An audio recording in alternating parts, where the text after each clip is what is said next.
పెద్దలు డి శ్రీనివాస్ గారు నాకు అనేక సార్లు నన్ను ఇంటికి పిలిపించుకొని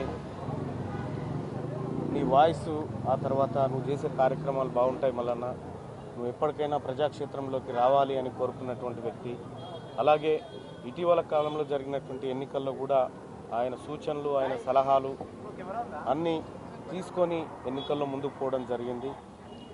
ముఖ్యంగా మున్నూరు కాపు కమ్యూనిటీలో ఒక పెద్ద వ్యక్తి డి శ్రీనివాస్ గారు ఈ రాష్ట్రంలో కాంగ్రెస్ పార్టీని 2 సార్లు అధికారంలోకి తీసుకురాగలిగినటువంటి స్థానంలో ఉండి ఆయన కాంగ్రెస్ పార్టీకి ఎన్నో సేవలు చేయడం జరిగింది.